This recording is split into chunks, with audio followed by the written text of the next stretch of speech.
All right, good morning, everybody. I'm not even sure if you could hear me, but Gina, can you hear me? I can hear you, yeah. Excellent. All right. I already see some familiar names on the list. Hi, Carol Berryman-Miso. Peter Wayner, love it. Russ Woodmansee, oh my goodness. There's a lot. This is going to be fun for me. Nice to see all these names.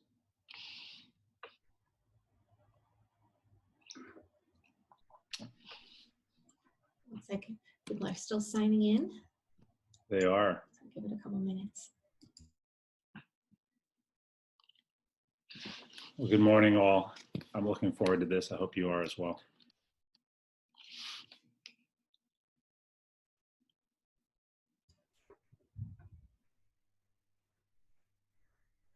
Starting to slow down a little. If you want, I can just quickly go over the housekeeping as people trickle in. Gary Bonfield, good to see you, sir. I'd rather just make kind of editorial commentary on all the names I see. Yeah. Oh my goodness. Good morning, Jennifer Wu. Look at that. Okay, this will be great. And we're at 9:01. So I'll go ahead and get started. Sure. Unless you wanted to say anything to begin with, Jennifer. I'll just quickly share this next slide just to let everyone know for full disclosure that today's session is being recorded. If you have any questions throughout the webinar, you can submit it through the Q&A portion of Zoom here. And there's also the raise hand function that you can use as well. So I'll go ahead and stop sharing and pass it over to Todd. Excellent. Thank you very much. And I'm going to start sharing. But first of all, let me say good morning to everybody. Good morning especially to some friends, some classmates from Princeton, some colleagues from various walks of my professional life. It's great to see everybody on the webinar, and I'm super appreciative to the Keller Center for the opportunity to give this presentation on something near and dear to my heart, big data. With respect to housekeeping,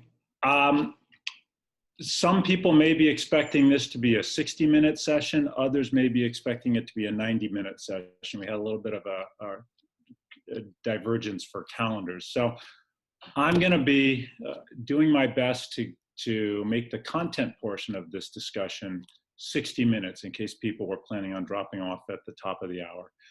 But we'll be available to continue a discussion for 30 minutes more.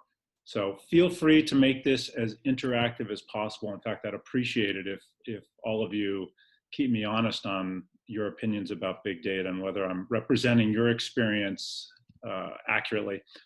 And we will, Gina from the Keller Center will be monitoring the chat and interrupting me with any questions or comments that come in from the audience. In fact, there's one right now. So from here on out, thanks, Rick.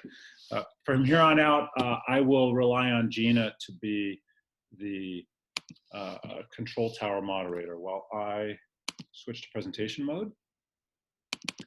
And that means that I will lose the ability to see the chat. Okay. As you all know from the invitation, the topic today, or the title, is Disruptive Technologies, Open Source Commercial Models, and the Arrival of Cloud, Lessons from the Big Data Era. This is the agenda for the next 60 minutes. And again, I'm hoping to make this interactive, so please feel free to jump in with questions or comments. We'll start with the origin story of Hadoop and big data. We'll then talk about the sudden rise of what we affectionately call the Hadoop Zoo. Then we'll talk about commercial models and the notion of competing with free, or the evolution of open source commercial models. We'll then segue to hyperscale disruption and the rise of the cloud. We'll finish with a brief review of the analytics at scale market today. And I'll end with some lessons for building a software company. Let's get started, shall we? No discussion of Hadoop would be complete without starting with the famous yellow elephant, which is the well-known logo for Hadoop. I want to start, for anyone who's not familiar with the world of big data, with a simple definition of what is Hadoop, because this will help us to level set all of the content we review today. It's a notoriously complex collection of software projects, but the simplest definition that I was ever able to come up with is this. Hadoop is, at its heart, open source software used to store, process, and analyze large data sets stored in whatever raw formats they originate. And so therefore, data can be structured, unstructured, semi-structured, literally any type of data you'd ever want to store, you can store it in Hadoop. The yellow elephant is actually a famous origin story for Hadoop. This gentleman pictured here next to me on the right and holding the famous yellow elephant is Doug Cutting. For those of you that came from the big data world, everybody knows Doug is both literally and figuratively a giant in the software industry. Now, I'm not short, I'm about 6 feet, so you can tell Doug is super tall. He was a rower at Stanford, but he's also a giant in the open source world. He was chairman of the Apache Software Foundation for many years and has been a true pioneer in open source. He always said when his son was young and played with this yellow stuffed elephant on the left and named it Hadoop, Doug always said that someday Hadoop would be a good name for an open source software project. So when he and Mike Calafello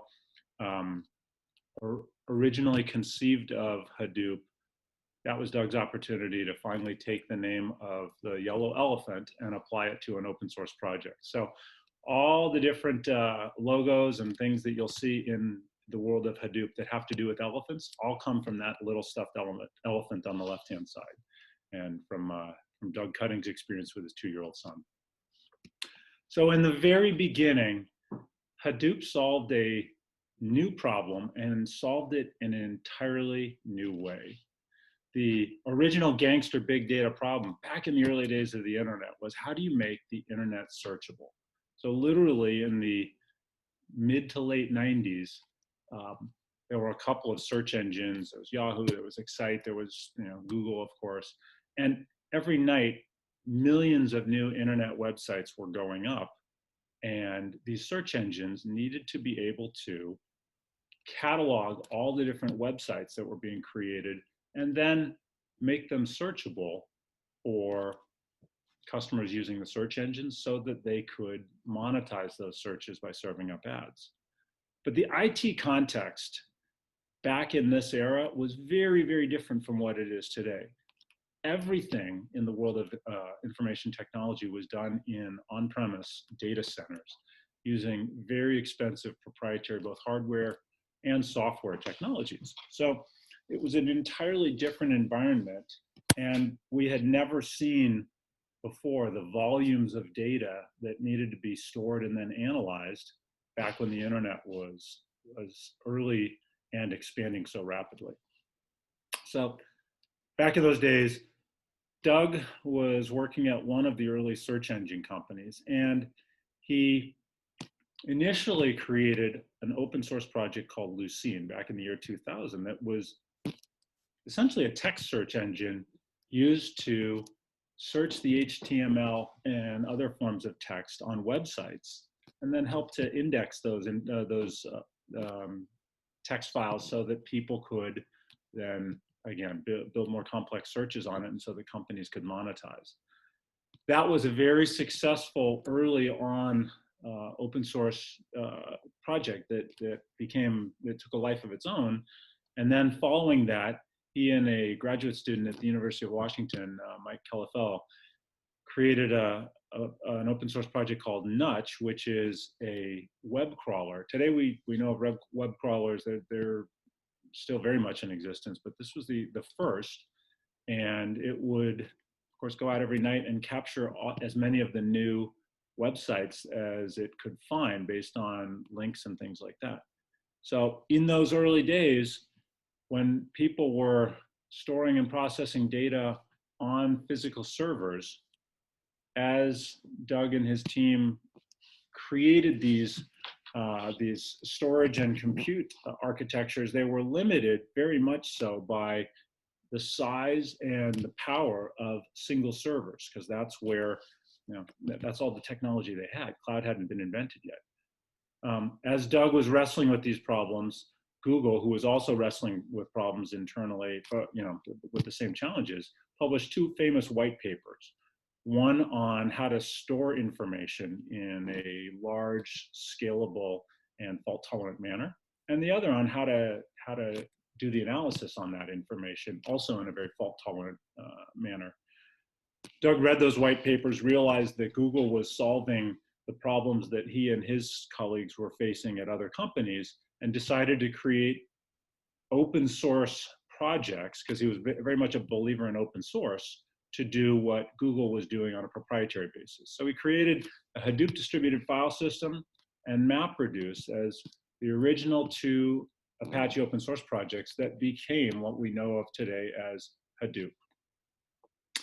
So this was all in the mid to 2000s. By 2007, Hadoop as a platform, again, for storing and analyzing just massive amounts of data, began to explode. And when many of the web scale companies that we know of today as, as very successful were founded, they all based their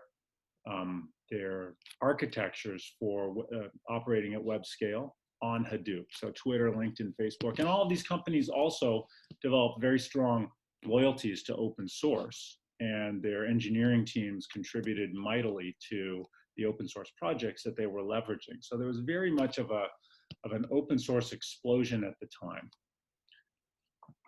On the commercial side, companies realized that there was a need for an enterprise version of these open source projects, because corporate America, well, corporate really anybody, needed a more reliable software package to run mission critical functions. You couldn't just do it on open source because there was too much risk with the challenges of the way open source was created. So in 2008, Cloudera was the first company and was formed to create the first commercial distribution of Hadoop. In 2009, MapR launched with their competing distribution. And then in 2011, a company called Hortonworks was spun out of Yahoo with another commercial version of Hadoop based on what was being incubated at Yahoo at the time. So these are the actually not so humble origins of this technology we call Hadoop. And it created an entire ecosystem of what we now think of as big data solutions and big data companies too. Jean, are there any questions before I continue? No questions in just yet. Okay, remember, I know that there's former colleagues out there. So if any of you disagree with any of the history that I'm telling, please chime in or add your comments. From its early origins as just really three open source projects, MapReduce and the file system, and then a library of things, suddenly the Hadoop ecosystem exploded, and we saw the evolution of what we affectionately call the Hadoop Zoo. So this, of course, is a reference from Evan the Almighty.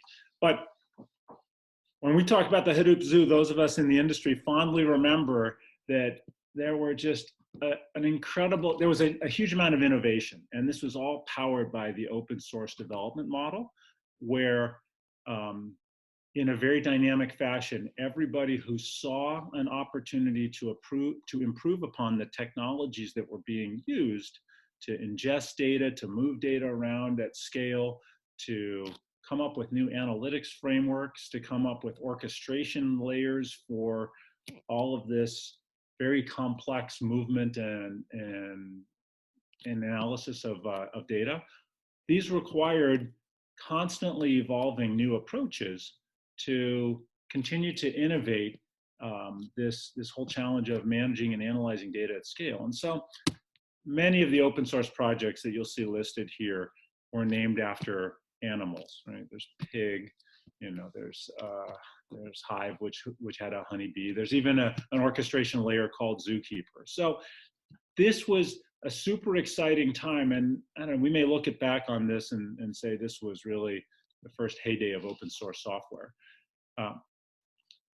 But during this period of incredible innovation, from a commercial perspective, there were also significant challenges. So number one, the complexity of what all of us in the big data world called Hadoop exploded. It went from those first 3 Apache projects that Doug Cutting founded to well over 30. And you can imagine how much more complex a platform with more than 30 moving components is to manage and administer for customers. At the same time, one of the more interesting aspects for me was this emergence of open source as a new religion. And in fact, within the open source community, many people on the technical side, because they had so much personal capital invested in these individual projects, some of which had overlapping or competing functionality, you saw a lot of what were truly religious wars developing within the Hadoop community, where camps would form and believe that their way of moving data or analyzing data was absolutely the only way possible. And when a competing technology emerged in the open source environment, it was literally like a new religion evolving, and people could not agree to support new technologies just because they weren't part of the team that invented it. So there was an extraordinary amount of people digging into particular technologies and not being open to evolution that served customers.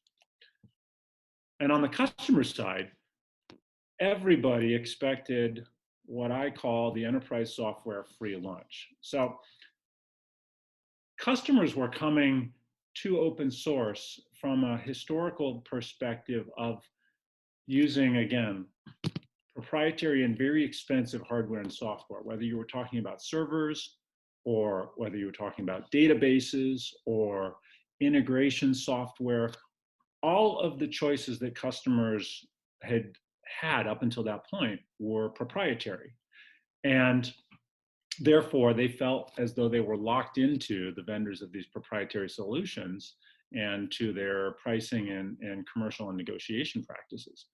So customers love the idea that now you could move your applications to open source, where the collective innovation from people that weren't necessarily loyal to just one company, but it's a very community-based development model, led to exceptionally fast innovation, much faster than any one company was able to innovate on their own with their proprietary products. So that's what customers came to expect. But they also, and again, unrealistically here, expected the same level of quality and reliability from open source software that they were used to getting from proprietary solutions. And that included enterprise grade tools for administration, for management, for doing some of the blocking and tackling of managing enterprise software. Customers expected the open source world to deliver that same level of enterprise functionality. And turns out that wasn't a reasonable expectation as well, because that's not what the developers necessarily gravitated towards and wanted to spend their time doing. As developers were doing open source projects on the side, from their main corporate responsibilities, it wasn't as attractive for them to work on making software easier to use. People generally gravitated towards wanting to push the envelope, the bleeding edge of analytics capability or scale capabilities. There was another mismatch between customer expectation. Of course, by virtue of it being open source, customers didn't ever want to feel like they were locked into any single vendor's solution. And all of this, because it was open source, customers expected to get essentially for free. You can imagine how this collective set of expectations was incredibly challenging for any company whose commercial model was built around open source. But there was no way that anyone was going to be able to meet all of these customer expectations in the early days of the open source big data world. I still don't see any comments coming in, so I'll continue. From the commercial perspective, I mentioned that there were 3 main distributions, commercial distributions of Hadoop. They all had strong similarities at their core, but each one of them included or excluded different zoo animals from the distribution that they would package, test, and then support for their customers. So on the left, you have the Hortonworks column, and their commercial model was based on a notion of they will be 100% pure open source forever, and so they'll never charge license fees. So their commercial model was based on charging customers for technical support and professional services, but there was never any fee for the software itself. On the far right, you see the MapR column, where MapR took a proprietary approach to the file system itself within Hadoop. And so therefore, from the ground up, their software was in fact based on open source, but proprietary. And so their commercial model was, of course, software subscription required. They also charged for professional services, but their commercial model was most like the commercial models before of proprietary software and subscriptions. In the middle is Cloudera, and that again is the company that I work for, and so did many others on this call. We pioneered this hybrid approach where we had a core of our software distribution that was 100% open source, and we made that available for free to our customers. But we also held back or developed what we felt was superior versions of management and administration tools that if a customer wanted that functionality and that ease of use, that was Cloudera's intellectual property. And so that's what Cloudera sold a license or a subscription for. So again, we had this hybrid of free at the core, but proprietary enterprise add-ons. And so we had the hybrid licensing model. The reason I've outlined the middle column in black is that today, with the current generation of open source based software companies, that commercial hybrid model is what is most accepted today, is kind of the model that's won out. So we'll talk a little bit about examples of that later on. As this world got started and as Hadoop gained speed and momentum in the enterprise technology market with large global customers, 2 approaches to big data emerged. On one side, you saw companies that were focused purely on Hadoop, Cloudera, Hortonworks, MapR, but there were also other companies in the early days that also had their own Hadoop distributions. IBM had its distribution of Hadoop, which didn't succeed in the market. Intel had its own distribution. You started to see in the early days of the cloud, Amazon with its version of Hadoop called EMR, Elastic MapReduce. So those were the Hadoop only plays that were trying to disrupt the analytics at scale market. But the big boys of data management, as we called them, also had approaches to big data. They weren't necessarily based on Hadoop, but companies like Teradata, Oracle, SAP, all of the hardware vendors, they adopted their technologies to run at larger and larger scale as well, and to also accommodate broader varieties of data. So not just structured data in data warehouses or databases, but unstructured, semi-structured as well. So everybody began to play in and message, especially to customers, that they could handle what we call big data.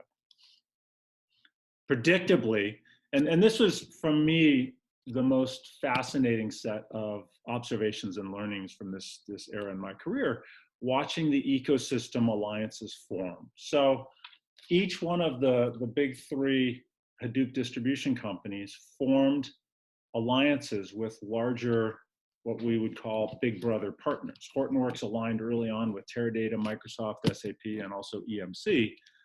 Cloudera, we aligned with Oracle, and then we took a pretty significant investment from Intel and created a very tight alliance with Intel.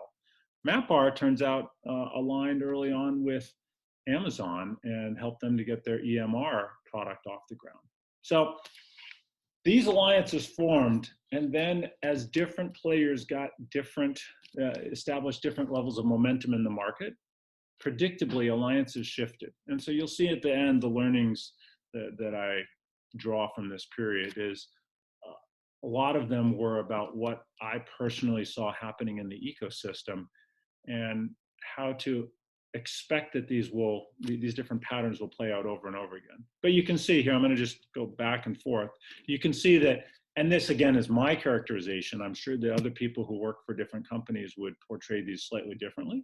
But my observation was initially companies like Teradata and Microsoft were loyal to Hortonworks. But then over time, as Cloudera gained momentum in the market, we saw those companies, for their own self-interest, want to play equally well with Cloudera as they would with Hortonworks. And then Cloudera even formed a tighter partnership with EMC when it came to a particular product that EMC wanted to release called DSSD that was a large-scale storage product that they wanted to be compatible with Hadoop from the very, very beginning of its product release. So that created a strong alliance between Cloudera and EMC around this DSSD product. So, but then, Pivotal came in and replaced maybe one of the strong partnerships for Hortonworks with this new partnership that helped them to gain momentum and gain more channels to market. So this pattern of alliances forming and shifting plays out with every single technology innovation as older technology, but larger technology players have to place their bets on new emerging technology. And in the Hadoop world,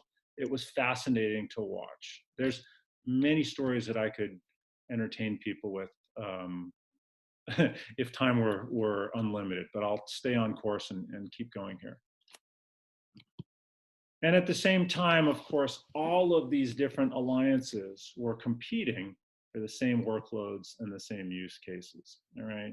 This is called a calf scramble. If anyone's been to a rodeo, you'll see a bunch of 4-H high school students out chasing different calves and trying to, with their bare hands, wrestle them to the ground and herd them in. This is literally what it felt like in the big data market in these years. Everybody was saying that we can do the same, we can solve the same use cases, we can compete for the same workloads. And of course, that wasn't always true, but this was everybody's message in the market. So this brings us to the era of the cloud and the three, what we call the hyperscale cloud providers. AWS, of course, a division of Amazon, Azure, which is the cloud solution, a cloud platform, I should say, from Microsoft, and then Google Cloud.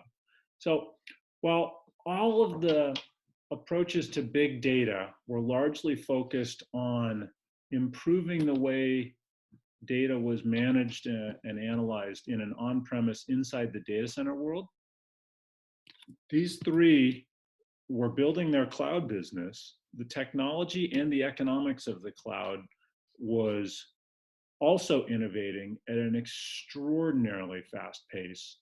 And I think while those of us in the Hadoop world were so focused on what we could do to disrupt prior generations of data management, we didn't all see with the same clarity that the cloud vendors were coming along and disrupting what would be, what was our business of big data in the data center.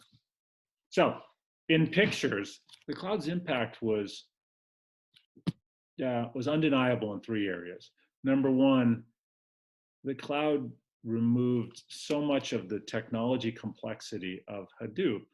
There's the famous Staples Easy button, by eliminating the need to procure hardware and software to launch and run new big data technologies. So in the early days, of Hadoop, when we would engage with customers, we would, of course, start small with a project, a POC or something like that. And the customer would have to begin by going and either buying a brand new server and brand new software to install on that server, or they'd go find some underutilized server in their graveyard of servers sitting in a server closet somewhere, and they'd have to provision that technology. So just to get started with a new technology like Hadoop was really complicated for customers because they had to go find the hardware and software.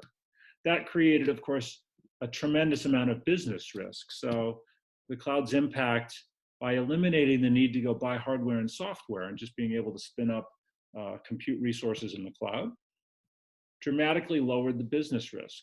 For those of you that don't recognize the metaphor here, this is a picture of John Lithgow from Third Rock in the Sun. And note that he's wearing both suspenders and a belt. The idea that the most risk-averse people don't feel comfortable with either, so they'll protect themselves with both braces and a belt. But that's really what the cloud did from a business perspective. It lowered the business risk of adopting new technologies by eliminating the upfront expenditures for hardware and software, and also eliminating the time required to do that. So suddenly you could get right to a new project and immediately start proving the technology without having to just go through these long procurement and setup cycles. And it lowered the cost of adoption. And then finally, the third impact from the cloud is cost savings. I think we take for granted today what the cloud has done to allow companies to get started and to operate IT at a fraction of the cost. In the early days of cloud, the cloud providers were, I think, overemphasizing, or they were selling a version of the free lunch by saying, look, do projects like Hadoop and big data on the cloud because you can be more agile and you can do it at lower cost. In the early days, we all know that that wasn't true from a cost standpoint. The cloud was more agile, but I would talk to many CIOs, and when I could get them in a moment of honesty to answer this question, I'd ask them, look, have you really run the numbers on the economics of your shift from in your data center to in the cloud? And none of them had. They were simply pursuing a more agile solution. And we knew that in the beginning they were paying more for that. But the cloud providers were also really, really good at scaling their business quickly and at driving costs down and driving prices down for customers. So in fact, faster than anyone expected, cloud did become a less expensive solution for most implementations of new technology. Not all, but they improved their economics super fast. So in a little bit more detail, the cloud absolutely simplified the technology of big data, and the cloud providers, Amazon, Microsoft, and Google, through their commercial innovations, simplified adoption of the cloud. So we talked a little bit about the economics of virtualization at scale. We saw that routinely when companies like Amazon would announce decreases in price for their storage and compute solutions. And I remember reading those press releases while we were at Cloudera and listening to the shockwaves reverberate through the industry as everybody said, oh my God, they just did it again. They just lowered prices. So, Amazon was probably the pioneer of driving costs down as they made improvements in scale in their own business.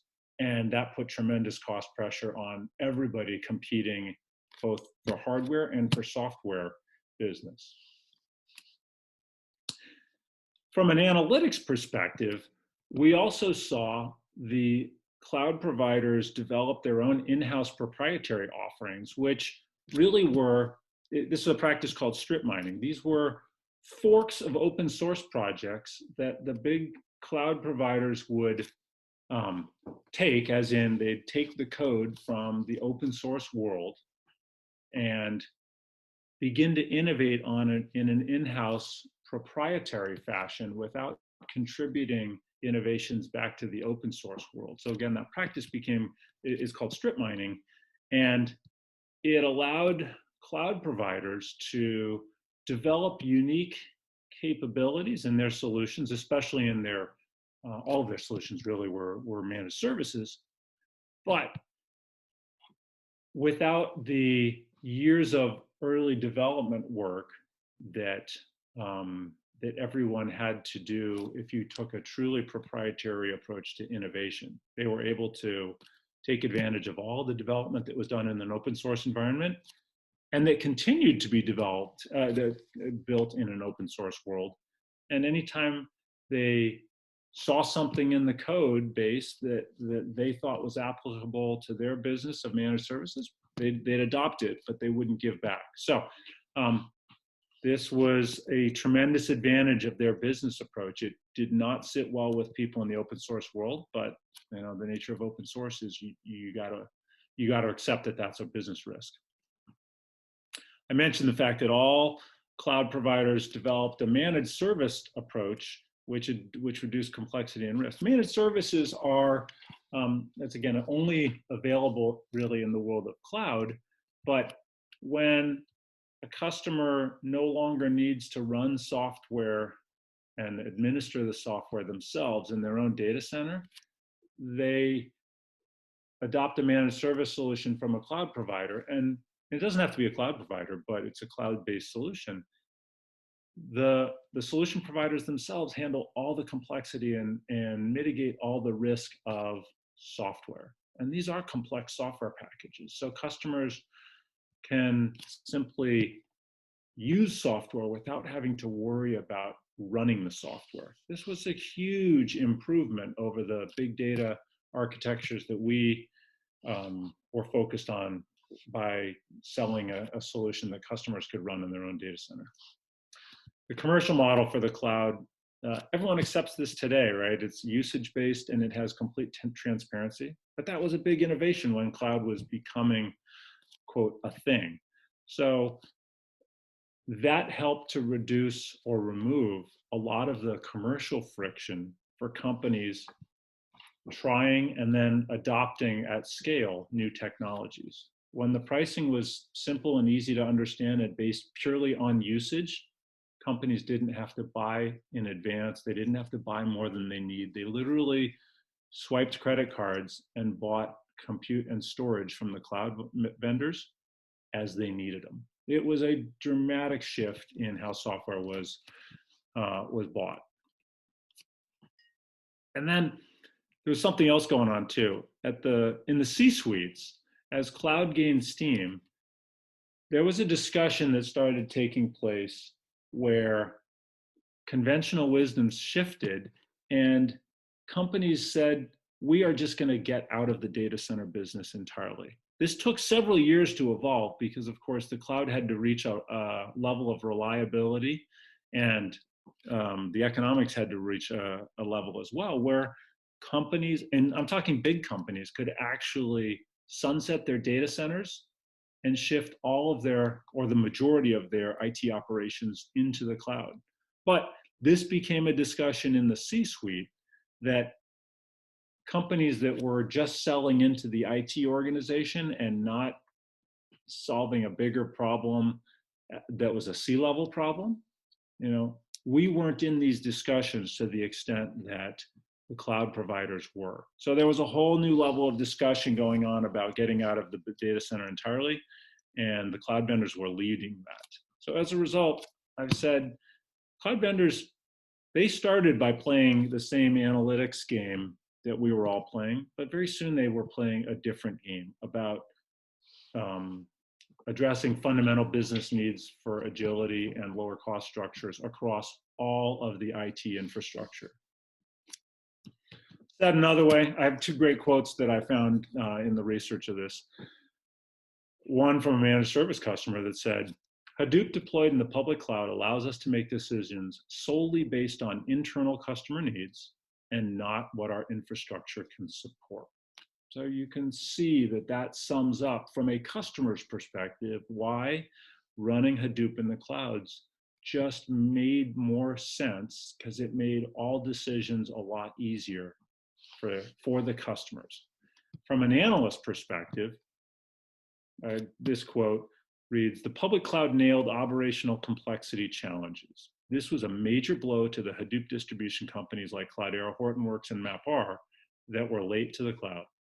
AWS, Azure, and Google Cloud Platform nearly eliminate the operational complexity of operating the core components of the Hadoop ecosystem." So, again, summed up from both the industry view and from customer view, the cloud absolutely made analytics at scale easier and less risky for everybody, everybody who is trying to do analytics at scale. Okay, Gina, we're actually doing quite well on time. I'll be able to finish these slides by the top of the hour. So, you know, if people are starting to have questions for a follow-up, go ahead and ask them in the chat, and we will have time to discuss any of this stuff in a couple minutes when I finish the slides. So what's the analytics at scale market look like today? Today, the big three public clouds, and by the way, there are other public cloud options too emerging from Asian providers and things like that. But the big three, Google, AWS, and Microsoft, they all offer end-to-end analytics platforms. So all three have proprietary versions of the core open source projects, including Hadoop. They all have storage solutions, and they all have infrastructure, compute solutions, and then they have the applications that run on top of the storage and the compute infrastructure. Interestingly, they are taking different approaches to partnering within the ecosystem. So largely AWS has as a go-it-alone type of approach where they feel they have such a complete offering that they can meet a customer's needs 100% on their own. And that includes, sounds like I have a gardener at the house next door. I apologize if there's any background noise, the challenges of working from home here. Amazon has the most complete solution. They got the earliest start, and so they take a largely go-it-alone approach to market. Google Cloud, on the other hand, as a result of leadership changes when the former head of Oracle's development organization, Thomas Kurian, now went to Google about, I think, 18 months ago, they've taken very much of a partner-centric approach to go to market through a network of value-added resellers and partners. And I think you'll find that probably because of their market position as number 3 in the cloud wars, they're much more open to partnering as a way to gain momentum and align the ecosystem with Google's offering. And then in the middle is Microsoft. Again, would love to hear people comment on whether or not my characterizations of the industry matches with what you see. So feel free to add this into the chat. For those that followed the big data Hadoop distribution world, probably 2 years ago by now, Cloudera and Hortonworks actually merged. Oh, wait a minute, there looked like a chat. Gina, what was the chat comment? Yeah, there is a question. If you'd like me to go ahead and read that off. Please do. What are your favorite features / offerings of the major cloud companies? This comes from Peter Waiter. Thank you, Peter. That will be entirely, well, first of all, that will be more of a technical question. And since I come from the business side, I wouldn't necessarily be able to say that one cloud vendor's technology is better than another's overall. I will say this, when it comes to specific workloads, if you're a company evaluating moving a workload into the cloud or running or starting a new workload from scratch in the cloud, you will have to look at the specific in-house offerings of each provider.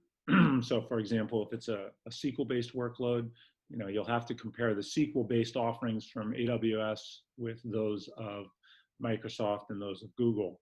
And there will still be differences at the technology level around functionality and scalability. But the answer to your question, Peter, is going to be entirely dependent on what workload you're trying to run and at what scale you're trying to run it, and also where your data comes from, how you're going to be presenting the data on the output side. So you do have to do a fair level of due diligence still to answer that question, and it's going to be workload by workload dependent, if that's an answer to the question.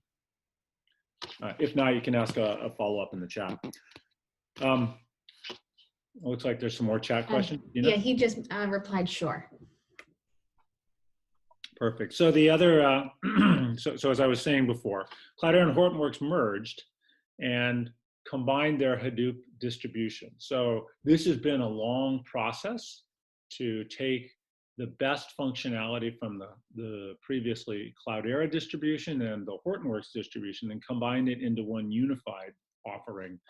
But they've accomplished that, and in the process, the combined Cloudera and Hortonworks solution has also been significantly strengthened in its ability to run in the cloud and on all three different cloud infrastructures.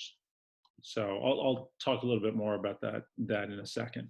And then finally, MapR ultimately is the weakest of the three Hadoop-only distributions, failed, and the assets were sold to HP Enterprises for a fraction of the total amount of funds that they had raised throughout their multiple rounds. So at this point, they no longer exist, and I'd have to do a little bit more research to know what HP is doing with the assets.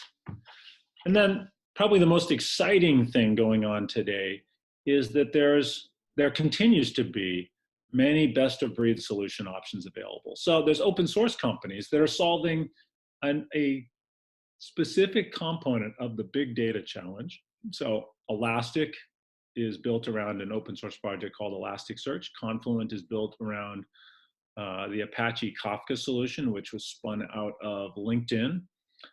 Databricks is the commercial vendor around Apache Spark, which was an open source project created out of a lab at Berkeley, at the UC Berkeley University. And so these companies are evolving the open source commercial model to where today you don't see that same world of an open source project supported by multiple competing commercial entities. Nowadays, you see open source basically supported by one primary company, and the code still is, of course, open, hence the continued open source business model. But each one of these companies has adopted a free at the core, but premium enterprise grade offerings require add-on subscriptions type of a business model. I've even come across new best of breed companies that are skipping the whole free at the core commercial model and now coming to market with a pure managed service approach built on one or on multiple public cloud environments. And so now that the commercial models of open source are straying maybe even further away from true free or freemium software and now becoming, again, more like proprietary software from a commercial perspective, from a licensing perspective, even though the code is still open and it's free to inspect and, frankly, use in the open source world. But there is no commercial distribution of these open source projects today that'll be supported by a company for free. So we're continuing to see the evolution of commercial models. There's also, of course, a lot of proprietary software vendors in the BI tool space, the DevOps tools. You're seeing a lot of activity in the AI and machine learning space. These, again, are largely proprietary, although in the AI world, there's a lot of companies trying to make vertical applications out of open source generic libraries for algorithms and things like that. But they're still adding their proprietary knowledge, and then the commercial model is they'll sell that for a subscription. So I'd be curious to see if anyone has any perspectives on the kind of the active best of breed solution space. You know, I still think that this is a very exciting area of technology to be in, and there's a tremendous amount of innovation, stealth companies coming to market on almost a daily or weekly basis. So let me end with the lessons and learnings that I gleaned from many conversations with colleagues that I worked with over the last 10 years or so. It was, for me, very fun to go back out, reconnect with a lot of people from my Cloudera days, from my Oracle days that are now at other companies like AWS and Microsoft and Google and things like that. My best effort at synthesizing what we all learned is this. So first off, be pragmatic. Don't fight religious wars. A lot of the companies and technologies that could have had more success commercially in the days of big data got bogged down because of religious wars and dug themselves into positions that didn't serve customers and therefore prevented them from growing as fast as they could have and establishing this next point here, which is becoming a standard. So for all software companies, I think we've recognized that the goal in this new world of the cloud is to become the standard, to establish the broadest adoption in the shortest amount of time. And in order to do that, you've got to make it easy for your customers, for your prospects to become your customers, and make it easy for your customers to expand their usage of your solution. So there's a lot of ways that we learned how to do this.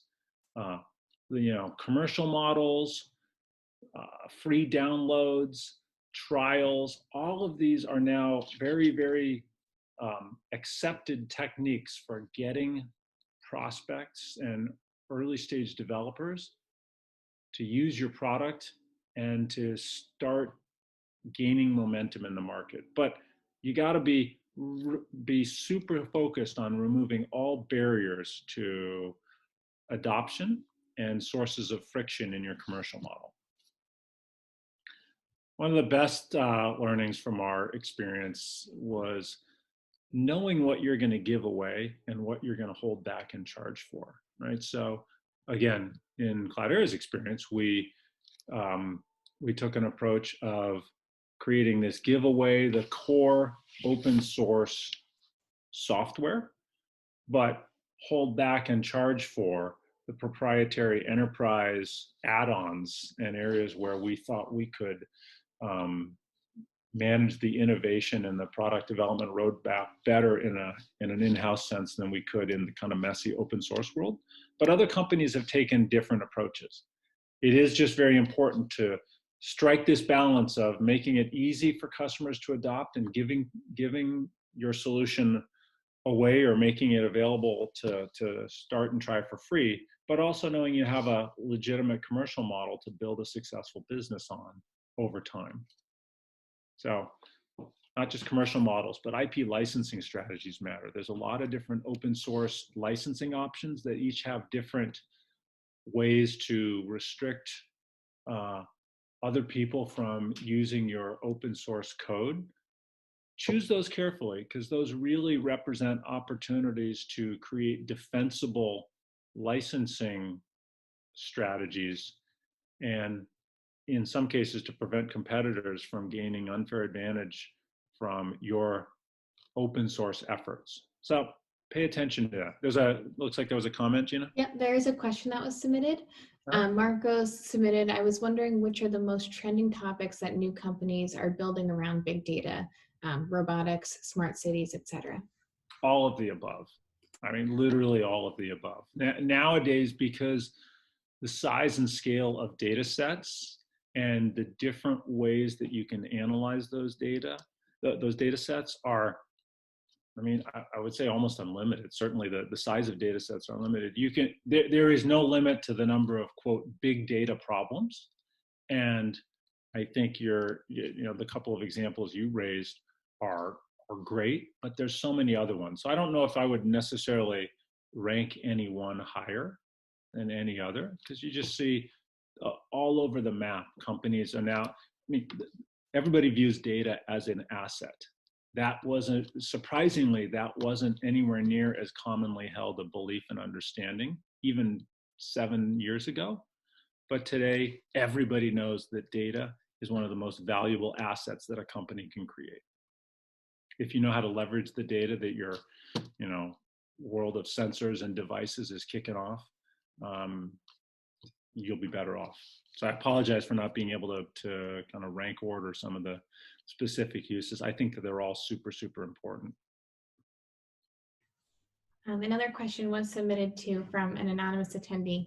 There are a couple acronyms in here, so I apologize if I don't articulate them correctly, but over the past few years, VCs seem to have jumped on the trend of B2B SaaS. Can you touch on that side of the story and how it has fueled startup innovation in the big data and commercial software space? Sure, I'll actually cover that in the next slide. Okay, and B2B is business to business, of course, and SaaS is software as a service.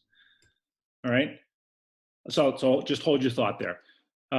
So another learning, I'd mentioned it a couple times, ecosystems matter, right? If you're going to start a small company with a new technology, pick the right strategic partners and invest.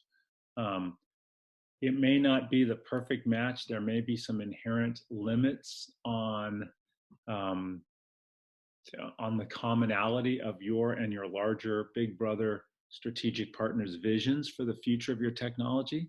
But if they can help you become the standard quickly with their additional market presence and go-to-market capabilities, it's a potential strategic partner for you. So don't get bogged down in the religious wars. Be super pragmatic about who you choose as a partner, and then invest in that partnership. Like really invest to make it work.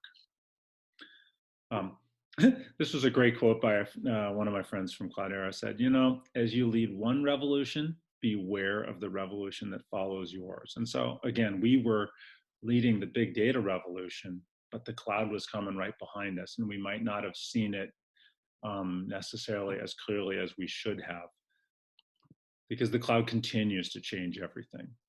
So these are the lessons and learnings. I'll get to this last slide here because it begins to address the B2B SaaS questions here. So more learnings. I think many of the people that I talk to agree it is a lot easier to build a business around solving a specific business need. If you solve a technical need, there are a lot more barriers and a lot more risks to building your business. Talked about a couple of times, and this I think is general business advice, but architect your business for simplicity, speed, and scale. We suffered in the early days of Cloudera because our product was very complex and it was not easy to implement. And so therefore it made it much harder to scale. And the commercial models that we used early on probably could have been simplified as well. Talked about the standard. Of course, everyone knows about establishing product market fit early on and being agile. There's many stories that we can talk about for how every company in this space has had to be agile and pivot. I won't talk about that. The cloud is the default for your customers and for you. This is one of those things, it sounds obvious today. It was not obvious in the early days of big data. And so this is just a stating the obvious conclusion now. And then the last comment, which gets to the question that the person asked anonymously about B2B SaaS. Commercial considerations for all startup companies, because again, you cannot focus only on product. In the business model, I think we've seen now that subscriptions and a focus on annual recurring revenue, that's won out. So everybody today takes as a given that you are going to form a SaaS-based, a subscription as a service-based commercial model, I think that that's true. So,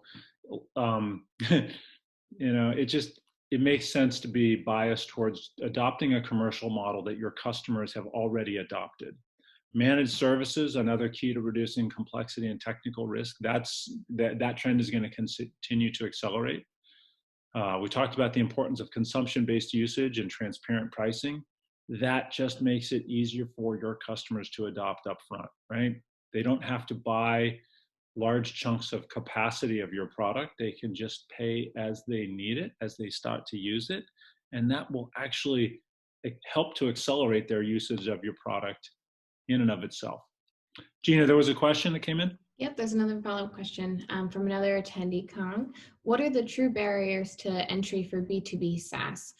We've seen so many of our depository clients that were a Row Business Banking, a tech-enabled bank, that are B2B SaaS companies, and some of which are very small and bootstrapped. So less of a big data question and more of just a general question on barriers to entry for software products. So I tell you what, let me hold that, and if we want to address that more specifically as part of Q&A, I can go again for the additional 30 minutes. So let me come back to that, and Gina, if you could just ask that again when I'm finished, that would be great. Sure. Yeah. Okay. All right, so finishing off here, because this is the last slide, the notion of free trials, of a freemium offering, of other creative ways to get customers or kind of people within prospects to start using your product and to start familiarizing themselves, to proving the technology, things like that. Those are all really important aspects of a business model today. And if I have time in the final 30 minutes, I'll show you some screenshots that I grabbed of companies and how they're doing that. But anyway, these should all be a part of your business model. You can't today expect companies to start using your product, testing it out, if you charge them from the very beginning, I believe. I'd love to hear people if they have a different opinion on that one. On the go-to-market side, we didn't talk about this. This is my bread and butter of designing a sales model, whether you're going to have a field sales organization or rely purely on what we used to call inside, now you call corporate sales, what role partner sales organizations and reseller organizations are going to play in your go-to-market strategy. Those are all really important considerations, and they're independent of technology, but whatever technology you're bringing to market and whatever business problem you're trying to solve will have some effect on how you design your go-to-market model. And that's in large part because you want to go to market in a way that your target customers are accustomed to. You want to pattern match to the extent possible with how they're already buying technologies, similar technologies, or solving problems similarly to what you plan to do. So, try and make even your go-to-market approach as logical for your customers as possible.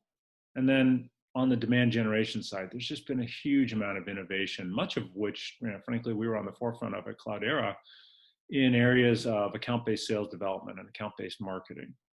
That has to be a part of every go-to-market strategy now. You can't just hire a salesperson and say, all right, pick up the phone and start calling, because you'll never get to scale fast if you're not using some of the more sophisticated and frankly much more effective demand generation tools that are out there. And then finally, on the ecosystem side, I've talked about figuring out how you can add additional scale to your go-to-market efforts with strategic partnerships with distribution partners, picking the right big brothers, and then really figuring out how to work effectively with their much larger sales and go-to-market organizations. At the same time, you also have to develop a partner program that can allow you to go broad and as deep as possible with a lot of different industry players. But you want to design this broad ecosystem to have your company at the center, so that as everybody is pursuing their own interests, those interests also reinforce your particular interests. I hope this all makes sense. With that, I'll just say thank you. And I'm going to stop the sharing. I have a couple slides in the appendix here. So now I'll go ahead and stop the sharing. And I still have 30 people on, which is great. So Gina, you tell me that I saw somebody had raised their hand and there's probably a lot of comments. So what's the best way to start ticking off some of the questions that have been asked? Yeah, I mean, it's really preference of the attendees. If you prefer to submit the question through Q&A, we can read those off.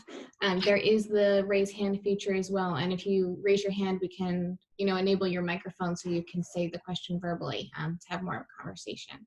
Perfect. And for those that have to leave, I appreciate everyone's time. Hope you all are safe and doing well in this unusual time of work from home and shelter in place. So thank you for joining, and feel free to follow up with me afterwards directly if you'd like. We do have a raised hand from Ray. So Ray, I'm going to go ahead and turn your microphone on. Hello, Mr. Lawrence. This is Raymond. I'm actually a high school junior from Princeton, New Jersey. So I'm local, and I just had a quick question. What advice would you give to young people who want to learn more about enterprise startups? Well, there's this thing called the internet that gives us all everything we ever want to know, as long as you trust the source.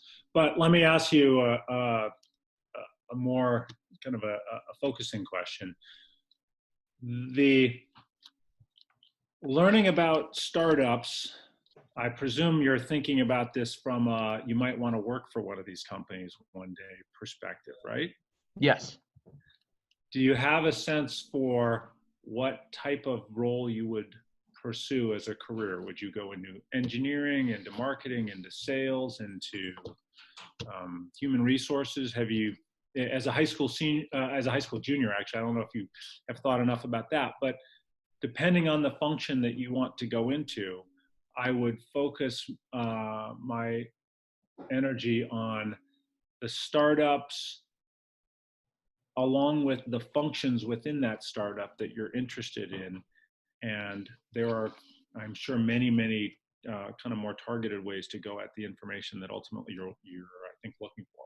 Yep. So I was actually a graduate of the MIT LaunchX class of 2019. So I, along with 3 peers across the world, we formed our own company, Cozy, which delivers college dormitory products, and I head up sales as the CMO for that organization. We recently reached $11,000 in sales, and we were able to drive our current revenues and also where we reach our consumers at colleges throughout the United States. So we started with Northwestern University as our first distant partner, and then we branched off to UC Berkeley and all of the other UC schools as well.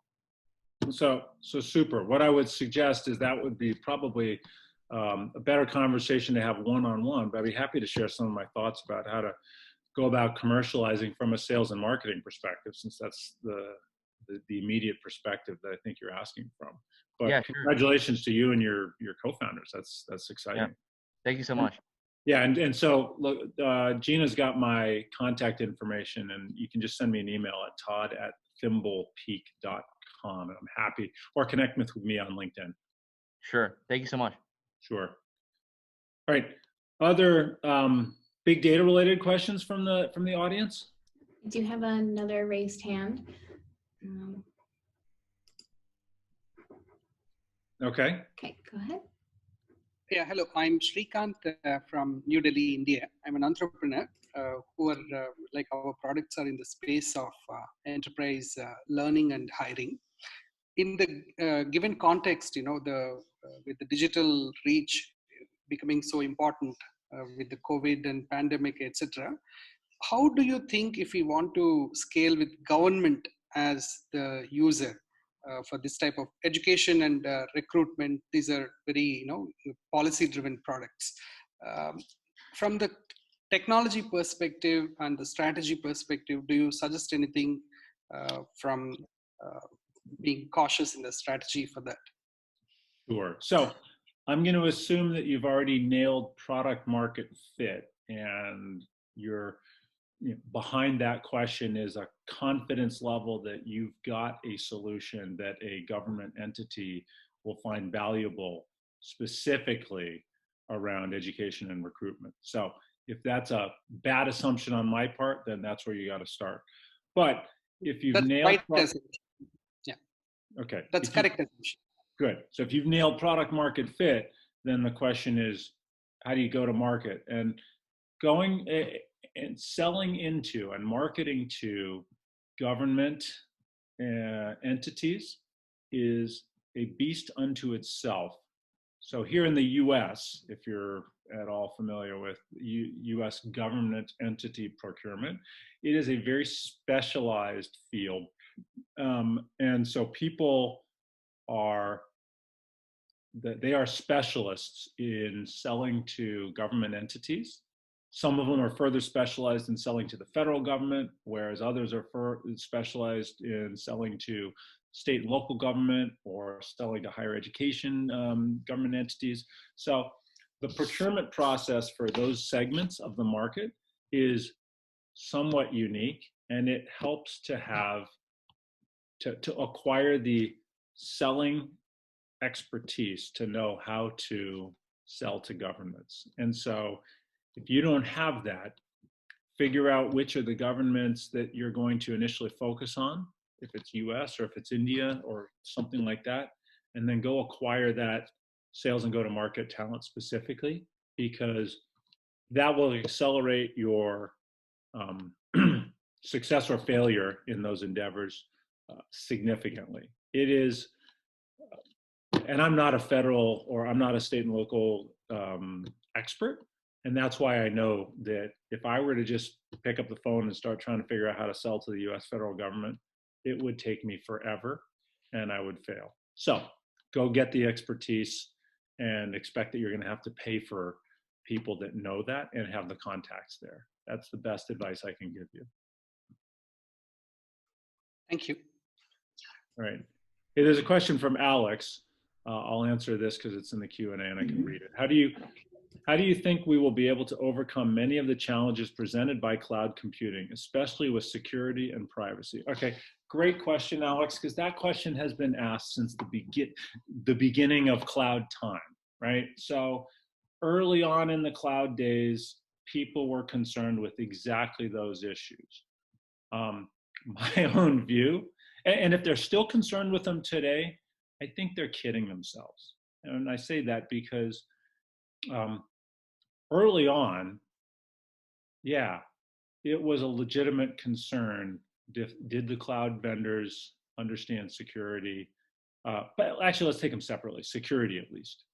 And there were a lot of large companies that said, oh no, our data center and our data center practices, we are far better. We're experts at security. We've been doing this forever.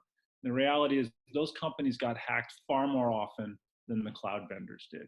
Today, after 10 years of cloud and a focus on security, I don't think it, with maybe one or two exceptions in the world, I think virtually no on-premise data center based companies understand security as well as the cloud.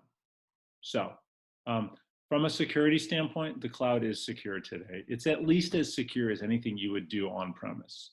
And there's so many examples in the market of companies still being hacked because they didn't patch known security flaws in 2 servers in their farm of 1,000 servers. And that's how hackers got in, for example. So security is a non-issue. And if any company is pretending that they're better at security than Amazon or Microsoft, that company is misleading themselves.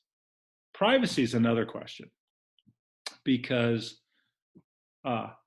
privacy is all about us as, mostly about us as consumers allowing software companies to use our data. And so I don't think privacy is a cloud issue. I think privacy is a company issue, meaning whoever's writing the software and whoever's developing the business model around that software will choose to honor its customers' privacy, however it suits their commercial model, subject to whatever regulations have been imposed. So we can, look to government solutions, like the state of California put in a version of the GDPR, the Global Data Privacy Regulations, to protect California residents. And Europe has very strong GDPR rules. As long as companies follow those, then that's the level of privacy you can expect. But the reality is most companies' commercial models depend on data and on their customers' data. And so I think they're going to continue to bend privacy rules for as long as they can. And so as an individual consumer, you got to be wary of the data that you give up freely to the companies that let you use applications, consumer-based applications, without paying for them. But I don't think privacy is a cloud issue. There's lots of companies today that can secure data and that can make sure that companies don't run afoul of regulatory requirements. And the technology exists. It's all about the commercial model and whether companies will adopt those technologies. Okay? All right. Other questions? Gina, do you see any others? There are no other ones. There's still the one in the queue about the true barriers to entry. Yeah, so I don't know if you want to go cover all the big data ones first, or? Let's talk about it. And again, I understand that folks may need to depart, so just know that I appreciate your time today, and feel free to follow up separately if you have any further discussion topics. So Kang's question, what are the true barriers to entry for B2B SaaS?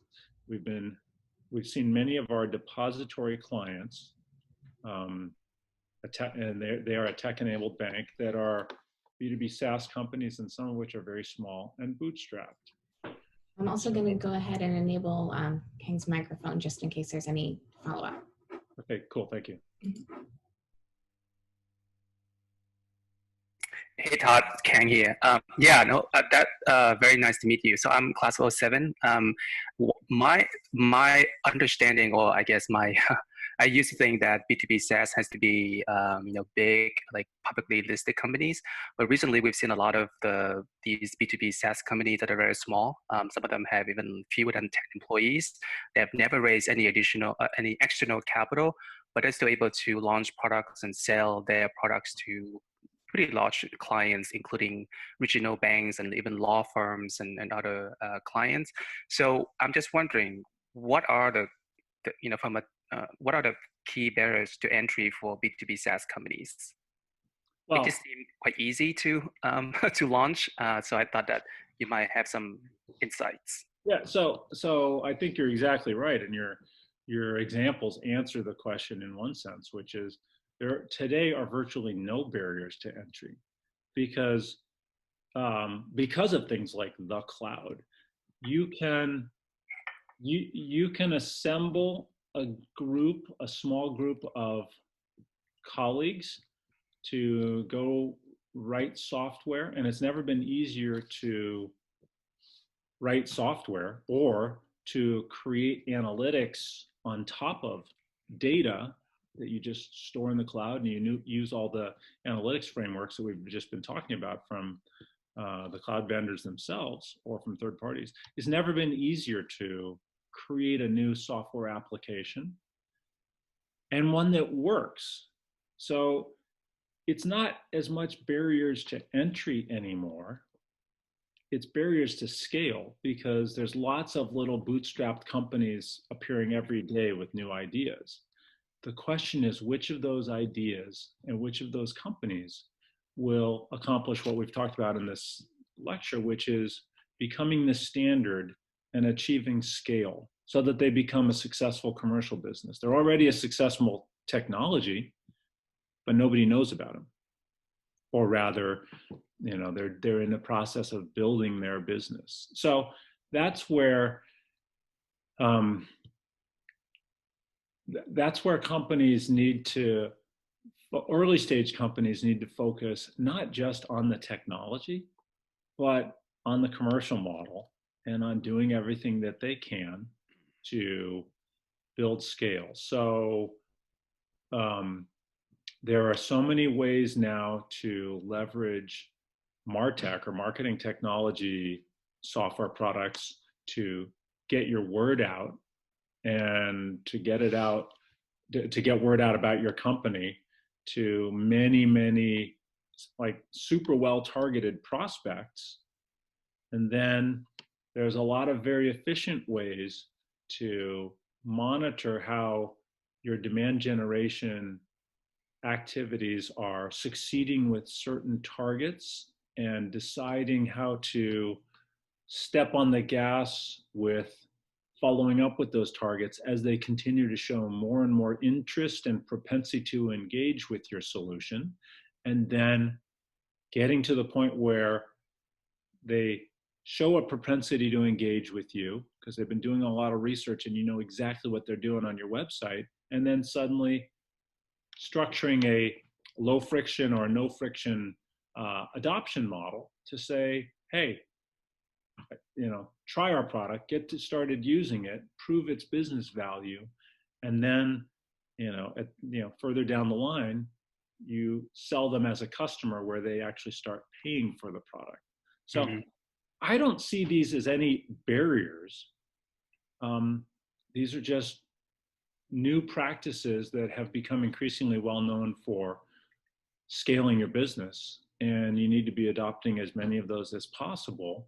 And if you're doing that, plus you're actually solving a business need in the market that companies ultimately will pay for, then it's not as much a barrier. At least I don't see it as a barrier. I see it as product market fit followed with good scaling practices. Is that a fair answer? I'm not even sure that that's. Yeah, no, that was very helpful. No, I think that the scaling question is really clear because you can enter into the market, but who can stick around the longest and go from 10 times or 100 times bigger over time. Right. That was very helpful. Thanks, Todd. Really appreciate your time. Good. All right. Another question looks like from Kirsten Hund Blair. Following on the question about B2B barriers to entry and scale, for an early stage digital health firm, do you have suggestions about how to explore and pursue a strategic partnership as a way to further our work? Thanks.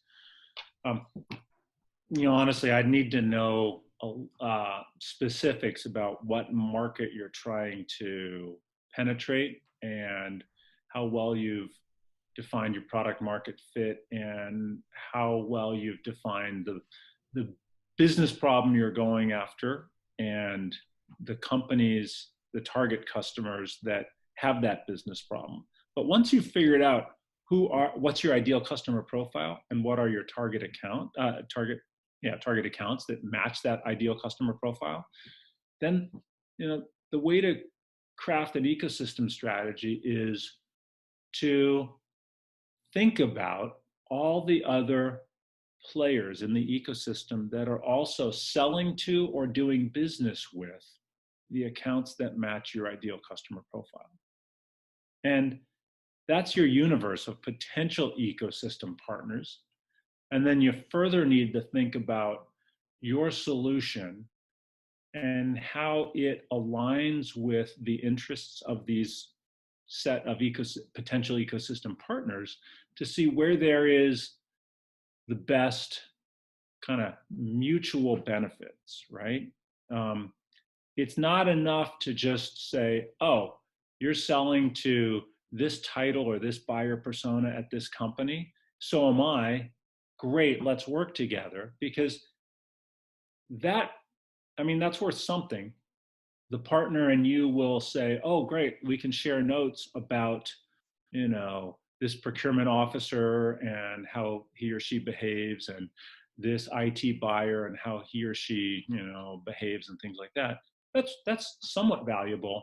But if your solution is likely to make their sales efforts more successful, and if their solution is likely to help your sales efforts be more successful at that specific target customer, then you've got a foundation for a much more strategic ecosystem partnership, because you both have benefits, right? You both have skin in the game, and you both have benefits if the partnering strategy works. So that's a much more likely way to find good strategic partners. Hopefully that answer makes sense, Kirsten.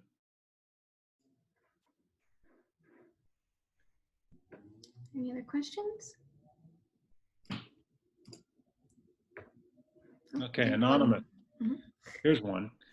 In 2018 State of the Cloud report, organizations surveyed leveraged an average of almost 5 clouds. Could you speak on multi-cloud strategies and the pros and cons of combining public and private cloud?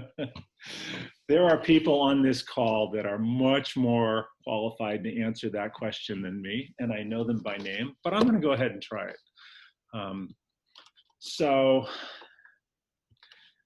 multi-cloud strategies is the new form of no vendor lock-in, right? So in the presentation that I just gave, we talked about how in the early days of open source, one of the primary motivators of customers was, I never want to be locked in by Oracle or IBM or SAP again. In today's era, where the cloud is the default, I am waiting to see the reemergence of customers getting frustrated by being, quote, locked into one cloud vendor. It hasn't necessarily happened yet, but it may. So that's one big reason why customers will pursue a multi-cloud strategy. And therefore, companies that are selling to those customers will continue to articulate, look, we operate on AWS and on Azure and on Google Cloud Platform as a value proposition, because it allows them to differentiate from what any one of those cloud vendors will say. You know, remember I described Amazon as kind of, they have the most complete set of in-house solutions, hosted managed service solutions. So they also are kind of the most likely to message, well, we have everything you need, so why would you need a multi-cloud strategy? But if you're competing against those in-house Amazon solutions as a best-of-breed open source vendor, you're going to want to play off that by saying, well, so that's great until, you know, your chosen cloud vendor, whichever one of the big three, you know, starts to behave more like a monopolist and less like a competitor for your business. And so we allow you to run our solution on any one of the, you know, public clouds, so that you'll never be locked in for cloud vendors. I think that's how this plays out going forward. This notion of private cloud, you know, I'm not close enough to it anymore to know how private cloud plays in, but I still think that hybrid cloud or multi-cloud is the new version of, you won't be locked into any one offering or any one cloud vendor. And so to the extent that that companies adopt cloud vendors and go partnering strategically and very deep with one of them, as long as they feel that partnership is in their interest, they're not going to value multi-cloud. If they have a bad experience with one cloud vendor because either the technology doesn't work or the commercial practices upset them, then they're going to value multi-cloud more. That's how I would answer that question. I hope that makes sense, anonymous attendee. All right. Anything else? Or I see no open questions. There's still 17 people hanging in. I appreciate your stamina and fortitude, everybody. Anything else? Any topics people want to put on the table? All right, Gina, well, I'm going to suggest then that if there's no more questions, that we can declare victory and thank everybody for their time. Yes, thank you everyone so much. And again, just echoing Todd's sentiments of thank you for coming to all of our virtual events and kind of sticking through for the work from home and all the stay-at-home orders. We hope that you're still feeling engaged to the Keller Center and still learning and growing with us. So thank you again for your time. There will be a quick survey that pops up when we conclude this. If you can just take a moment just to let us know what you thought. Okay. All right. Thank you all. Thank you, Gina. Bye, everybody.